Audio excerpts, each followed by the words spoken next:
그러므로 내가 너희에게 알리노니 하나님의 영으로 말하는 자는 누구든지 예수를 저주할 자라 하지 아니하고 또 성령으로 아니하고는 누구든지 예수를 주시라 할 수 없느니라.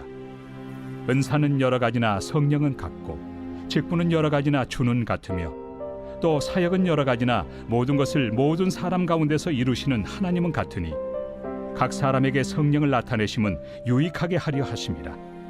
어떤 사람에게는 성령으로 말미암아 지혜의 말씀을, 어떤 사람에게는 같은 성령을 따라 지식의 말씀을, 다른 사람에게는 같은 성령으로 믿음을, 어떤 사람에게는 한 성령으로 병 고치는 은사를, 어떤 사람에게는 능력 행함을, 어떤 사람에게는 예언함을, 어떤 사람에게는 영들 분별함을, 다른 사람에게는 각종 방언 말함을, 어떤 사람에게는 방언들 통역함을 주시나니 이 모든 일은 같은 한 성령이 행하사 그의 뜻대로 각 사람에게 나누어 주시는 것이니라. 몸은 하나인데 많은 지체가 있고 몸의 지체가 많으나 한 몸임과 같이 그리스도도 그러하니라. 우리가 유대인이나 헬라인이나 종이나 자유인이나 다 한 성령으로 세례를 받아 한 몸이 되었고 또 다 한 성령을 마시게 하셨느니라. 네, 여러분에게 평화의 인사를 전합니다. 하나님 우리 아버지와 주 예수 그리스도로부터 은혜와 평강이 여러분에게 함께하길 바랍니다. 네, 오늘은 성령 강림 주일입니다. 예수님께서 이 땅에 오셨고 또 우리의 죄를 위해서 십자가에 못 박혀 돌아가시고 그리고 나서 하나님 우편에 앉아 계실 때 우리에게 허락된 것이 이 오순절 성령입니다. 오늘 그 성령 오심을 기억하고 기념하면서 드리는 예배에 여러분들과 함께 할 수 있어서 참 감사합니다. 오늘 성령 강림절이라고 말씀을 드렸는데요. 우리가 성령 강림절을 보내면서 매년 그냥 의미 없이 혹은 그저 무의미하게 이번 주는 성령 강림이야 라고 예배 드리는 것이 아니라 이 절기의 의미를 매 순간 기억하셨으면 좋겠어요. 2000년 동안 매번 똑같은 성경책으로 계속 비슷한 절기들을 우리가 예배로 만나고 있습니다.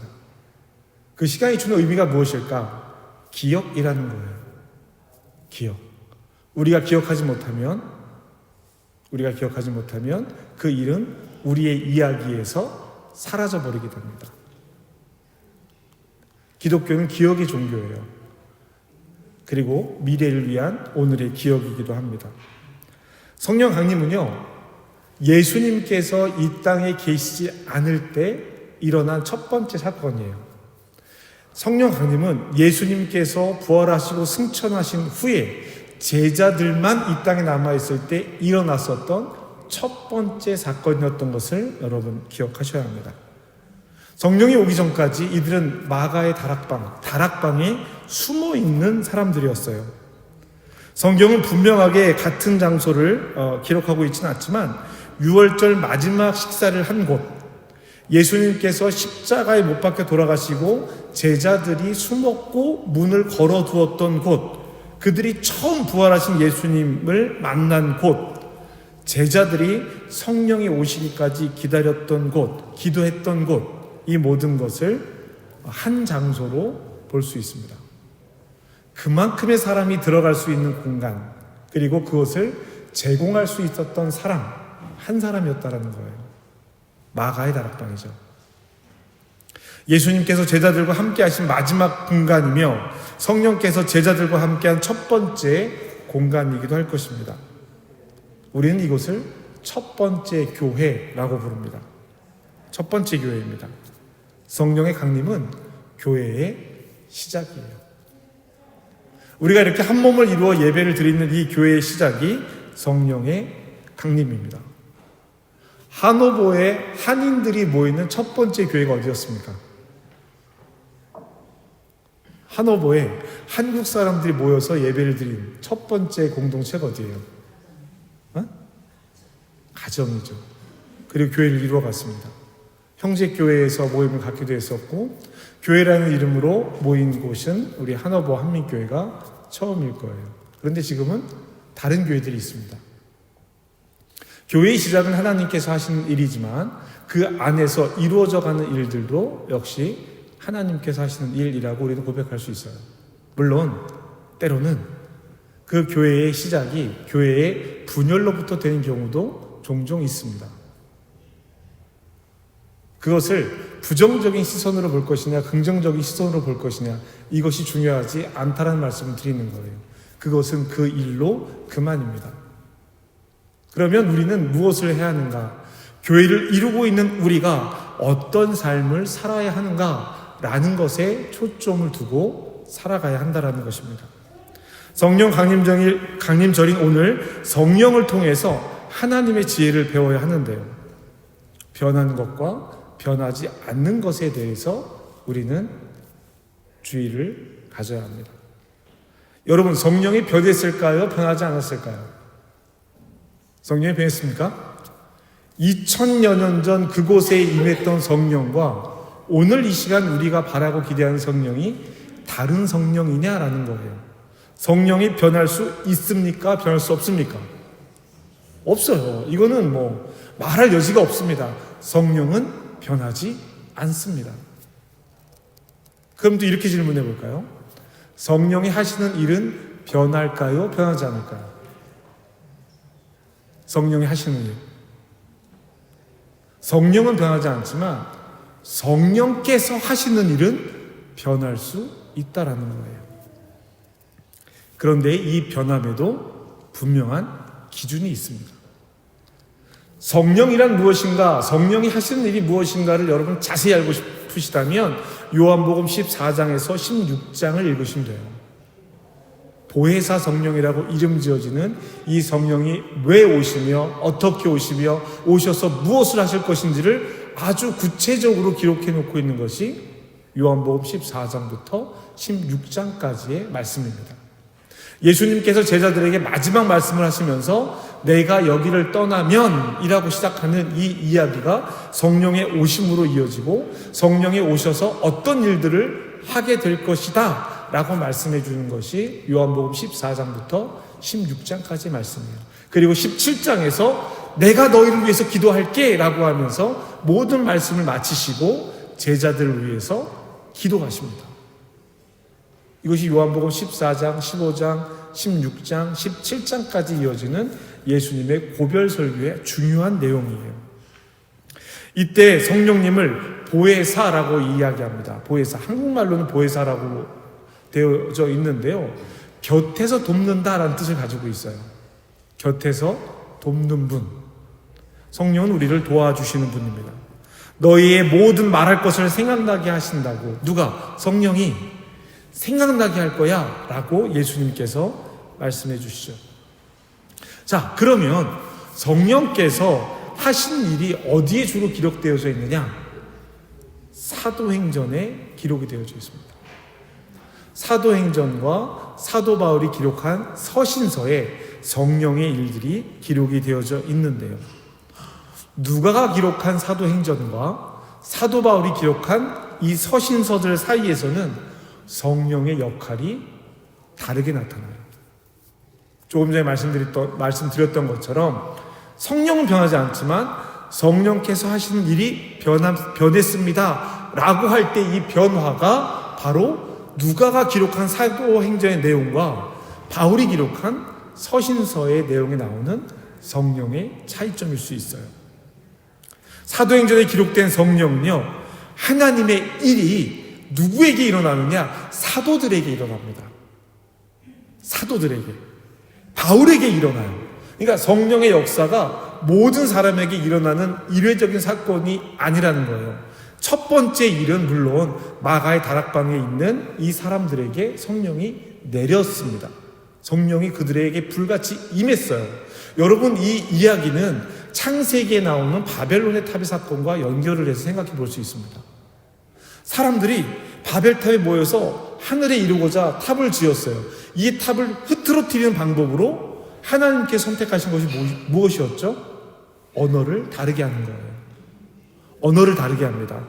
언어를 다르게 하니까 사람들이 서로 의논할 수 없어서 탑을 쌓을 수 없어서 바벨탑은 무너졌고 사람들은 각 곳으로 흩어졌어요.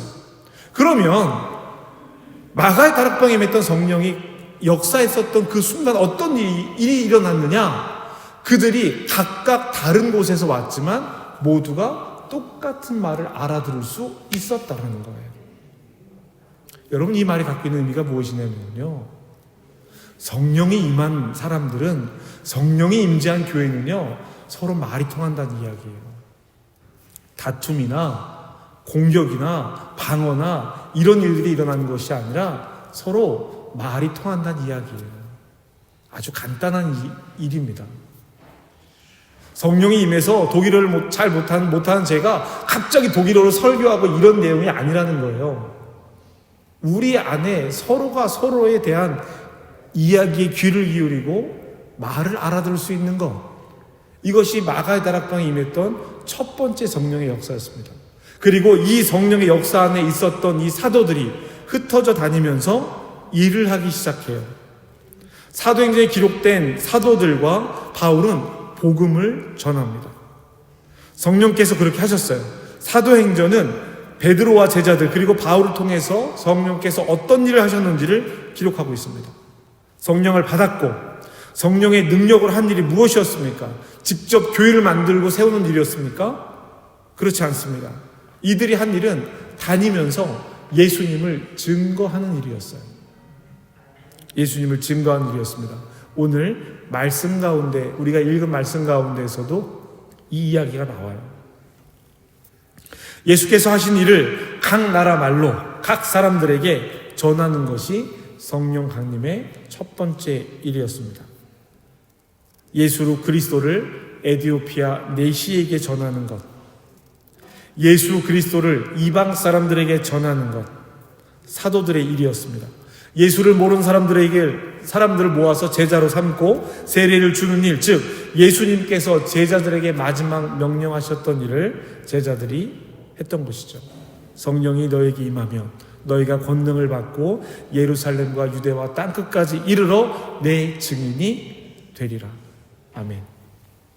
이 말씀을 듣고 행하는 일을 했습니다. 그 일을 할 수 있도록 돕는 것이 성령이었어요. 말할 것을 생각나게 하신다라는 부분이 바로 이 내용이죠. 이 과정을 통해서 사도들과 바울을 통해서 이방에 예수님이 전해졌어요. 오늘 우리에게까지 전해진 것이죠. 감사한 일이 아닐 수 없습니다. 예수를 그리스도로 고백하는 사람들이 많아졌습니다. 이들이 무리를 짓기 시작했어요. 이 무리가 바로 교회입니다. 사도행전 11장 19절에 이르러 안디옥 교회가 처음 교회로 세워지고 그들을 그리스도인이라 부르게 된 것이죠. 그리스도인, 예수를 따르는 사람들이란 뜻입니다.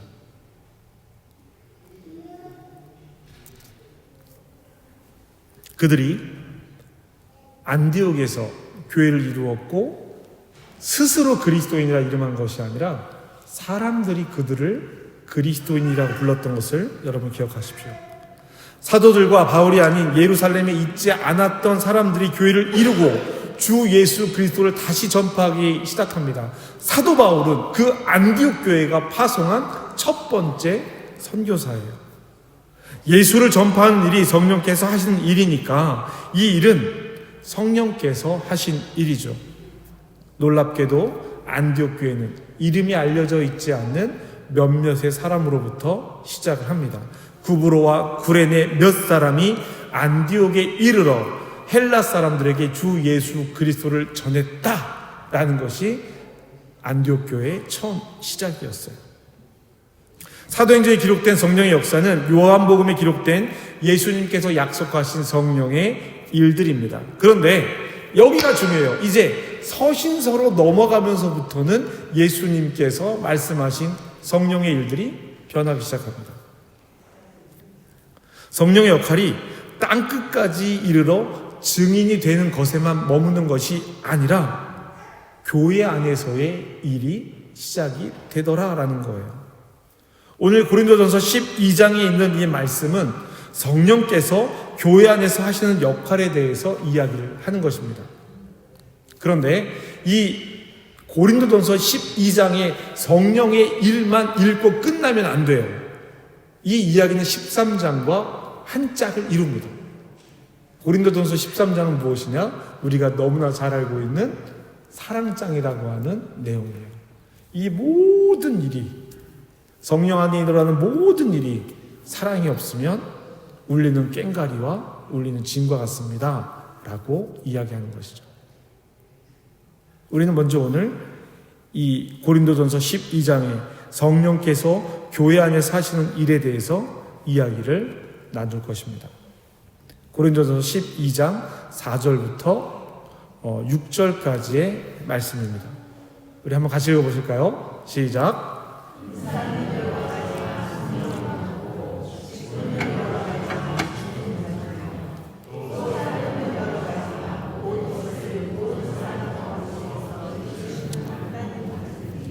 아멘. 성부, 성자, 성령 하나님에 대해서 이야기하는 바울은 하나됨을 강조하고 있습니다. 하나됨을 강조해요. 제가 늘 말씀드리지만 우리가 교회를 이룬 것은 우리의 취미생활이 같기 때문이 아닙니다. 우리가 교회를 이룬 것은 우리가 정치적 지향성이 같기 때문도 아니고, 우리가 교회를 이룬 것은 우리가 목적하는 바, 이루고자 하는 꿈이 같기 때문이 아닙니다. 우리가 교회를 이룬 것은 오직 하나 되신 하나님과 예수 그리스도에 대한 믿음입니다. 이것을 착각하시면 안 돼요. 마음에 맞는 사람들끼리 교회를 이루어야지. 잘못된 이야기입니다. 우리는 한 교회니까 모두가 다 똑같은 생각을 가져야 돼. 이것도 잘못된 이야기입니다. 언뜻 보면 그래 보여요. 구역을 이루는 일도, 소그룹을 이루는 일도 마음에 맞는 사람들끼리 모여서 하면 좋지 않을까요? 언뜻 보면 그럴듯해 보입니다. 그러나 우리가 교회를 통해서 교회 안에서 우리가 성장해가는 과정에서 배워야 하는 것은 하나된 하나님 안에서 여러 개체인 우리가 어떻게 서로의 다름을 인정하며 하나님 안에서 한 방향, 하나의 복음으로 살아갈 수 있을까? 이것을 연습하는 것이 교회입니다. 그래서 실패가 자유롭고, 그래서 못해도 괜찮은, 때로는 좌절해도 괜찮은, 모든 것이 용납되어지는 곳이 교회여야 한다라고 하는 것이죠. 잘잘못을 따지는 곳이 아니라는 거예요. 그럴 수도 있구나. 하나님이 우리를 용납하신 것처럼 우리도 그럴 수 있다. 이것이 이 일의 전제입니다. 그래서 은사는 여러 가지나 성령은 같은 것이고, 직분은 여러 가지나 주는 같으며, 또 사역은 여러 가지나 모든 것을 모든 사람 가운데 이루시는 하나님은 같다라고 바울은 이야기하는 거예요.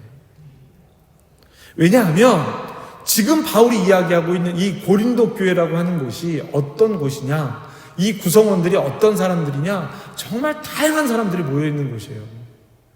어떤 사람은 유대인인 것을 자랑할 것이고, 어떤 사람은 헬라인인 것을 자랑할 것이고, 어떤 사람은 복음의 핍박을 받고 이곳으로 도망 나온 것을 자랑할 거예요.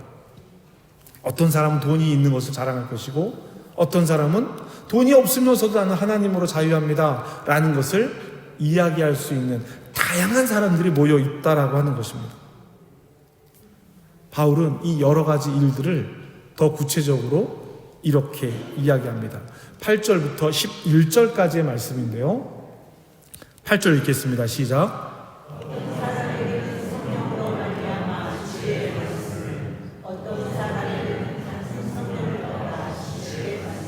아멘. 지혜의 말씀과 지식의 말씀을 구분하고 있다는 걸 여러분 기억하십시오. 지식과 지혜를 구분해서 이야기하고 있습니다. 또 이어서 보실까요? 시작.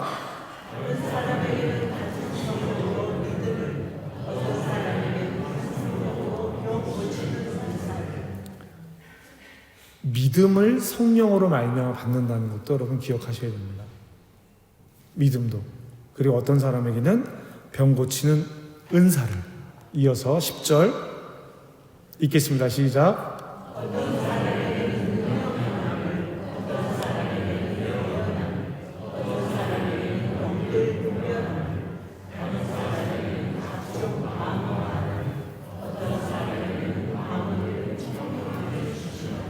아멘.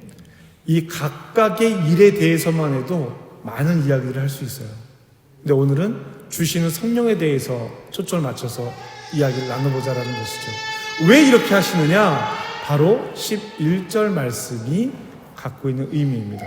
함께 읽겠습니다. 시작.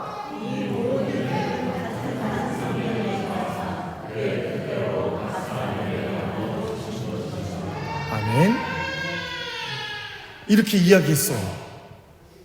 이렇게 이야기했어요. 그런데 못 알아들을까봐 사도 바울이 한 번 더 이야기합니다. 한 번 더 이야기해요. 예를 들어서 설명해 줍니다. 아주 씩씩하게 울죠? 저는 이제 씩씩한 울음이 너무 좋습니다. 여러분에게 언젠가도 말씀드렸지만 출산을 위해 한국에 갔다가 아기가 아파서 오랜 시간 못 돌아왔었던 그 가정이에요. 와서 아기가 이렇게 힘차게 우는 것만으로도 얼마나 감사한지 모릅니다.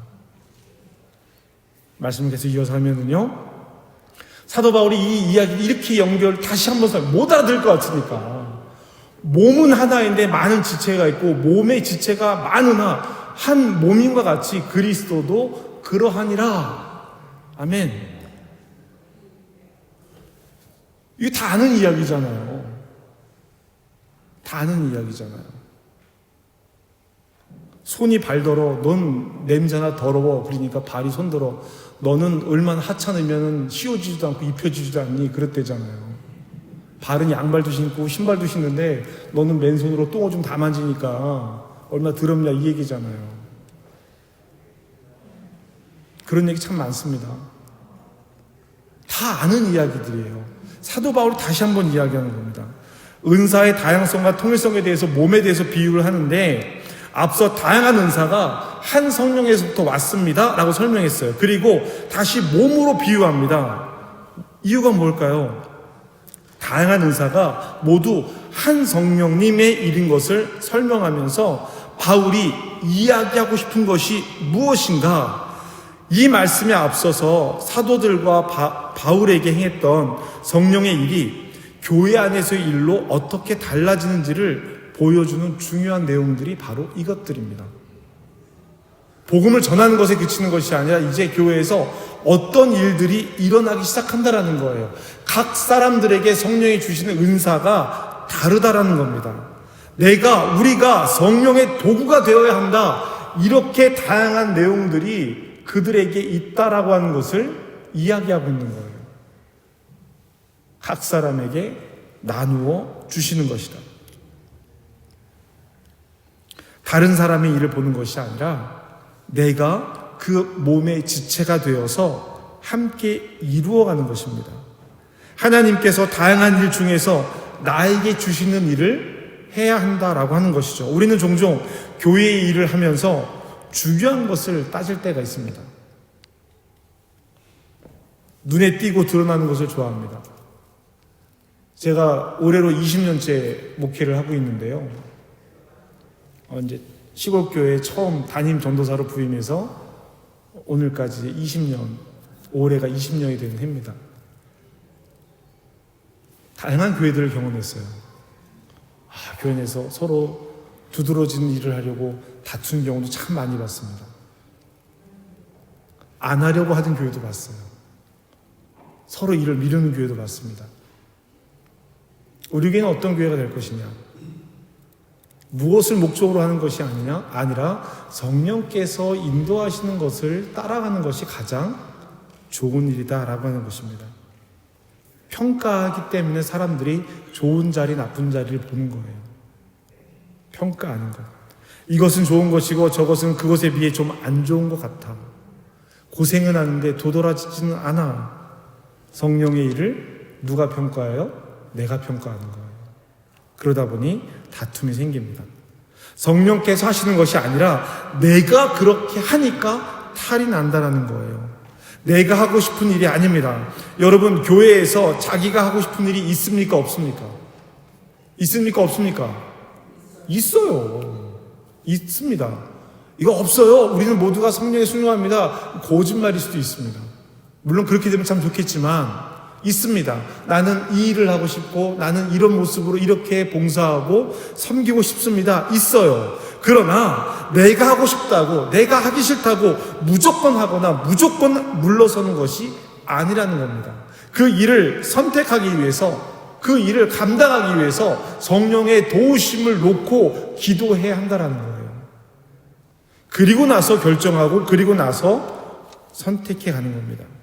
순종은 자기의 의지를 꺾는 것입니다. 순종은 자기의 의지를 꺾는 거예요.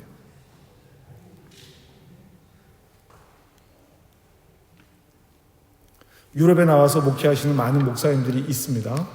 한국 목사님들이죠. 근데 저 같은 목사가 별로 없어요. 저 같은 목사가 별로 없습니다. 저는 전도사 생활을 동남아시아, 인도네시아, 자카르타에서 했습니다. 그때 제 친구들이 인도네시아 자카르타로 사역을 하러 간다고 하니까 이 정글도를 들고 밀림을 헤치고 다니는 그런 걸 상상을 했었다 그래요. 그런데 저는 수영장에 딸린 아파트를 사택으로 제공받으면서 기사가 있는, 운전수가 있는 차를 제공받았고, 저희 집에는 식모가 2사람이 있었습니다. 빨래를 해주는 식모와 밥을 해주는 식모가 있었어요. 대단하죠. 거기선 그렇게 살아야 된대요. 왜냐하면 외국 사람이기 때문에 위험하거든요. 차를 몰거나 하면 온 동네 차가 다 와서 들이받습니다. 그리고서는 이 돈을 달라고 하는 거죠. 그런 곳에서 사역을 했어요. 그리고 한국에서 목회를 하다가 프랑스 파리에서 목회를 했습니다. 불란서에서 목회를 한 거죠. 많은 사람들이 부러워했습니다. 야, 너는 파리에서 목회하니까 좋겠다. 그래서 제가 그 친구들에게 이런 말을 했었습니다. 그 돈 가지면 아프리카 가서 황제처럼 살 수 있는데 나는 그 돈을 가지고 파리에서 아프리카 사람처럼 살아. 물가가 너무 비쌌어요. 그리고 다시 한국으로 들어갔다가 다른 목회적 계획을 하면서 준비를 하면서 사이버 대학도 다니고 자격을 취하러 여러 가지 준비하는 과정 중에 하노버 한민교회에 부임을 하게 되었습니다. 이런 사람 별로 없어요. 독일로 이렇게 오신 분들이 있지만 파리에서 목회하다, 독일에서 목회하다, 인도네시아에서 목회하는 사람 많지 않습니다. 제가 알기로는 저희 교단이 제가 유일합니다. 감리교회에서는. 어때요? 좀 대단해 보이지 않습니까? 여러분이 저를 존귀하게 여기지 않으시는군요. 되게 독특한 케이스예요. 이때마다 저희에게는 항상 기도 제목이 있었습니다. 순종이에요. 이 부름이 왔을 때 갈 것이냐. 국제이사만 6번을 했습니다. 물론 이것이 제 자랑이 될 수는 없겠죠. 그럴 수도 있더라라는 거예요. 저와 여러분들이 오늘 하나님 앞에서 성령의 유익함을 구하는 것, 우리가 왜 이런 삶을 살아가야 하는가? 성령은 바울은 우리에게 이와 같이 가르치고 있습니다. 7절 말씀입니다. 함께 읽어보실까요? 시작.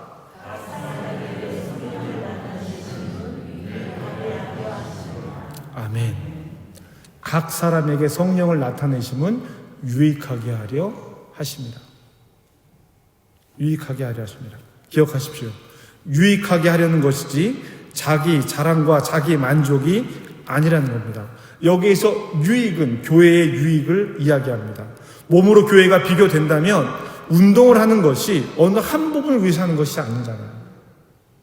몸의 건강을 위해서 하는 것이잖아요. 성령께서 각 사람에게 의대와 직분을 주시는 것은 그 사람이 뛰어나지고 그 사람이 뭔가 특출나지를 원하는 것이 아니라 그들로 하여금 그들 때문에 교회가 건강하게, 교회가 하나님의 뜻에 알맞게 그 역할을 할 수 있기를 기대하기 때문입니다. 내 자랑이 될 수 없다라는 거예요. 바울이 정말 하고 싶은 이야기 여기에 있습니다. 13절입니다. 함께 읽겠습니다. 시작.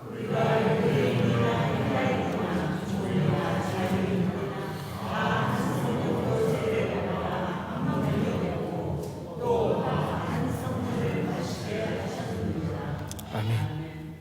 제가 설교를 시작할 때쯤 이런 말씀 드렸어요. 고린도 교회는 구성원들이 다양했다. 지금 이야기하고 있습니다. 유대인도 있고요. 헬라인도 있고요. 종도 있습니다. 로마 시민권을 가진 자유인도 있습니다. 지위가 신분이 다른 사람들이 한 교회를 이루었어요. 저는 이 부분을 보면서 고린도 교회에 있던 사람들 중에 은사와 직분과 사역이 이 신분을 따라 받아들인 사람들이 있었다고 생각을 하는 거예요. 그런 사람들이 있었다라는 거예요.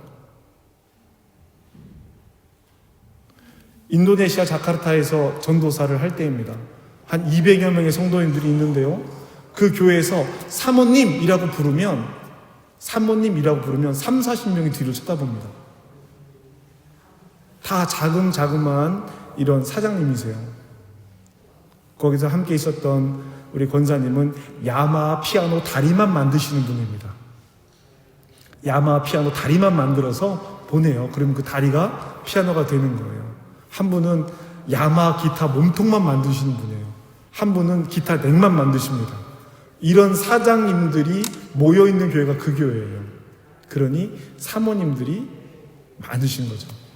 그래서 사모님 하고 부르면 이렇게 쳐다보시는 거예요. 그랬더니 한국에서 오신 권사님이 집사님, 교회에는 세상 직분 들고 들어오지 마. 세상 직업 갖고 들어오지 마. 사장님, 사모님 이런 거 교회에서 하지 마세요. 이런 얘기를 하시더라고요. 지금 이 고린도 교회가 헬라인과 종과 자유인, 유대인들이 섞여 있는 거예요. 이 이야기는 여기서만 하지 않습니다. 로마서에서도 똑같이 얘기해요. 사도 바울이 로마서에서 이야기하면서도 유대인이나 헬라인이나 종이나 자유인이나 이 이야기를 똑같이 토시 하나 안 틀리고 합니다. 왜 이런 이야기를 하고 있는가 생각해 봐야 돼요. 8절, 9절, 10절에 있는 어떤 사람, 다른 사람이 각각의 유대인들과 헬라인들과 종과 자유인이 아니었을까? 그들이 그룹을 이루고 모양을 이루어서 하나의 화벌을 만들지 않았었을까? 이렇게 생각을 해봅니다. 바울은 성령의 은사의 다양성과 통일성을 이야기하면서 고린도 교회의 다양성과 통일성을 말하고 있습니다. 제가 절대로 변하지 말아야 할 것과 변할 수 있는 것에 대해서 성령의 일을 보며 지혜를 배우자고 말씀드렸습니다. 성령의 일은 사도들과 바울과 몇 사람에게로 복음을 전하는 일에서 교회 안의 일로 변했습니다. 2023년 성령 강림절을 만나는 우리는 변해야 합니다. 그리스도인은 날마다 새롭게 성장해야 합니다. 오늘을 살아가야 하기 때문이에요. 어제의 나와 오늘의 나는 다른 사람이 되어야 합니다. 자라서 열매 맺는 사람이 되어야 하거든요. 그것이 성령께서 우리에게 주시는 일입니다. 그러기 위해서 우리는 그동안 어떤 모습, 어떤 마음으로 예배를 드렸는지, 우리가 한 성령 안에 한 교회였는지를 돌아보는 시간들을 계속 가져야 합니다. 성령을 따라 판단하고 성령을 따라 행했는지, 내가 좋아하는 것, 내가 원하는 것을 따라 행했는지를 분명하게 돌아보아야 한다는 것이죠. 이렇게 돌아보는 것을 회개라고 말합니다. 그리고 이 회개는 원래의 것으로 돌아가는 것을 말합니다. 완전한 회개를 통해서 온전함을 회복할 수 있는 이유입니다.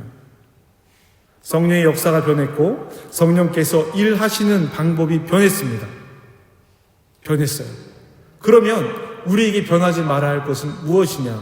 사도 바울은 이 이야기를 먼저 시작하고 나머지 이야기를 했지만 우리는 오늘 이 이야기를 맨 마지막에 봅니다. 한번 같이 읽겠습니다. 시작.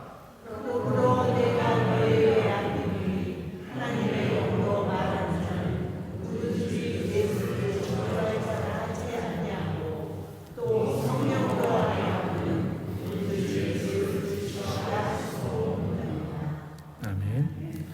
12절 3절 말씀입니다. 이 절수에 오타가 났어요. 아까 13절 말씀은 3절로 적혀 있었고 3절 말씀은 13절로 적혀 있었습니다. 여러분, 이 3절 말씀이에요. 사도 바울이 먼저 이야기를 딱 꺼냅니다. 이야기를 해놓고 뒤에 은사들에 대해서 이야기를 하는 거예요. 사도 바울을 통해서, 사도들을 통해서, 교회를 통해서 일하시는 다양한 성령의 은사가 있어도 직분과 사역이 다양하고 몸의 여러 지체가 한 몸을 이룬다고 하여도 변화해야 하는 많은 일들이 있다고 해도 변하지 말아야 할 것이 있다면 예수를 그리스도로 고백하는 일, 바로 이것입니다. 말씀드린 것처럼 그러기 때문에 우리가 이곳에 함께 모여 있기 때문이에요. 성령께서 도우시는 가장 최우선의 일, 다른 일들을 통해서 많은 다양한 은사들, 사역들, 유익하게 하는 모든 일들은 결국 예수를 그리스도로 고백하는 일을 돕는 거예요. 성령의 다양한 은사들은 결국 예수를 그리스도로 고백하는 일, 예수를 그리스도로 전하는 일에 초점이 맞춰져 있다라고 하는 것입니다.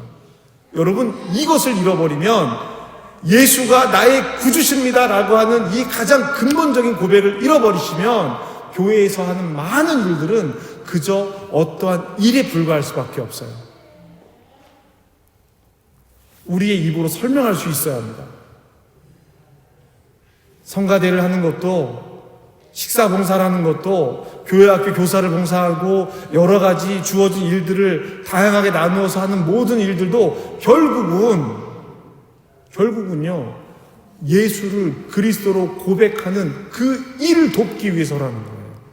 우리가 이렇게 함께 예배를 드리는 것도 예배의 다양한 구성들로 설교자인 제가, 목사인 제가 여러분과 함께 신앙생활하는 것도 다른 것을 돕기 위해서가 아니라 결국은 예수를 그리스도로 고백하는 것을 돕기 위해서라는 것을 여러분 기억하시기 바랍니다. 이 중심을 잃어버리면, 이것을 잃어버리면 우리의 일들이 정말 다양한 일들로 서로의 영역에 대한 것만 관심하게 된다는 거예요. 지금 내가 하는 일이 예수를 그리스도로 고백하는 일을 돕는 일이야.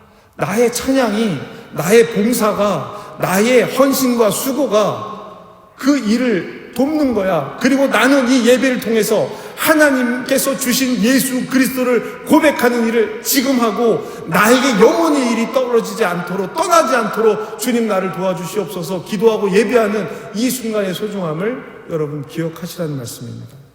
이것이 성령의 첫 번째 일입니다.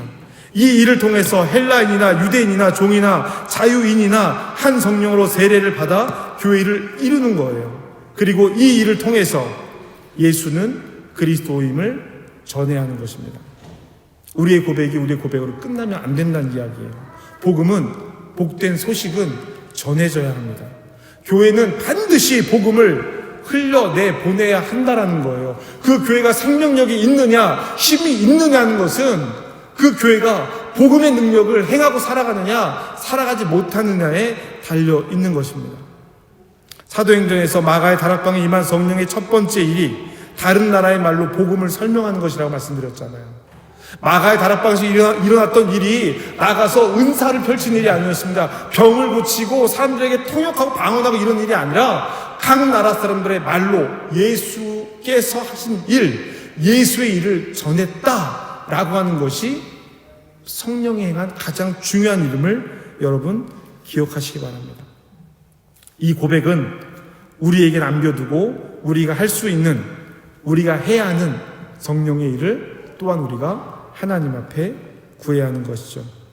성령이 이끄는 삶, 성령이 이끄는 교회, 어떻게 알 수 있을까요? 딱 보면 압니다.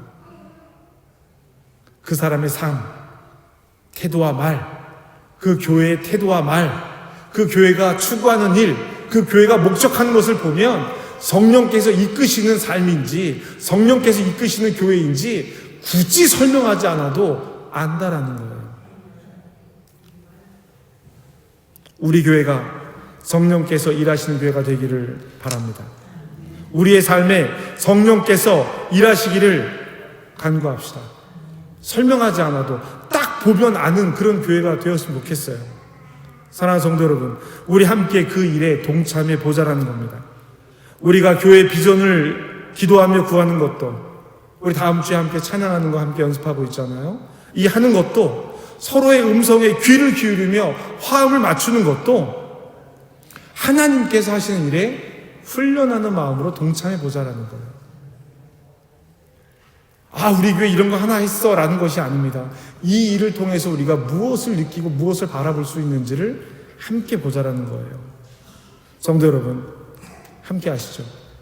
성령께서 우리에게 하시는 일은 교회의 일을 사도와 바울에게 전해주었던 그 일에서 끝나는 것이 아니라 각 사람에게 주은 일을 한 몸, 한 지체를 이루라고 하는 것은 교회를 이루어 살아가는 우리들에게 주는 교훈이고 도전입니다. 성령의 일을 함께 이루어 가는 것입니다. 서로 다듬어 가는 것, 서로 다듬어 성장해져 가는 것을 바라보고 경험하는, 성령께서 일하시고 우리는 순종할 수 있는 그 믿음의 삶이 저와 여러분들에게 오늘 이 시간 함께 하기를 주님의 이름으로 축복합니다.